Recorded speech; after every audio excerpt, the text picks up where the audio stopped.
কোনো যদি মারা যায় তাহলে তার সকল আমলের দরজা বন্ধ হয়ে যায়। কিন্তু রাসূল সাল্লাল্লাহু আলাইহি ওয়াসাল্লাম বলেন তার তিনটি আমলের দরজা খোলা থাকে। তার মধ্যে একটি হচ্ছে সাদাকাতুন জারিয়া। রাসূল সাল্লাল্লাহু আলাইহি ওয়াসাল্লাম বলেন, ইযা মাতাল ইনসানুন কাতাআ আমালুহু। একজন মানুষ যখন মৃত হয়ে যায়, মৃত্যুবরণ করে, তখন তার সকল আমলের দরজা বন্ধ হয়ে যায় ইল্লা মিন সালাতিন, তিনটি আমল ব্যতীত। তিনটি আমল তার চলতেই থাকে, তার কবরে থেকেও তিনি তিনটি আমলের সওয়াব পেতে থাকেন।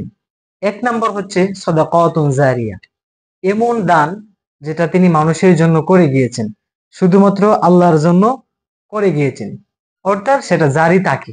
সাদাকাতুন জারিয়া, আপনি একটি মসজিদের জন্য উযুকণা বানিয়ে দিয়ে গেলেন, সেখানে হাজার হাজার মানুষ নামাজ পড়ে, তারা উজু করে যে সওয়াবটুকু পায়, সেই সওয়াবটুকু আপনার কবরের মধ্যে চলে যায়।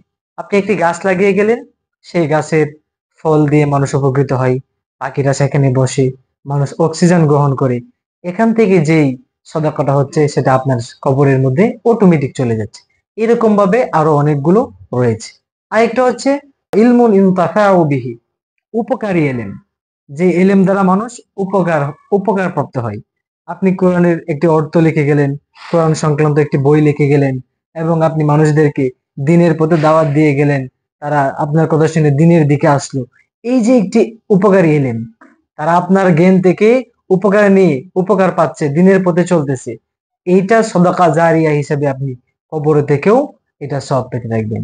আরেকটা হচ্ছে ওয়ালাদুন সালিহুন ইয়াদউ লাহু, যে এমন সন্তান, যে নেক সন্তান, যে তার মৃত্যুর পরেও দু হাত তুলে আল্লাহর দরবারে তার জন্য দোয়া করে, মানুষের মাঝে ভালো ব্যবহার করে, তার বন্ধু বান্ধবের সাথে ভালো ব্যবহার করে, এবং পরিশেষে তার জন্য দোয়া করে, এরকম সন্তান রেখে গেলে কবরে থেকেও আপনি এই সন্তানের ভালো কাজের সওয়াবগুলো পেতে থাকবেন। অর্থাৎ এই তিনটি কাজ ব্যতীত মানুষের সকল আমলের দরজা বন্ধ হয়ে যায়।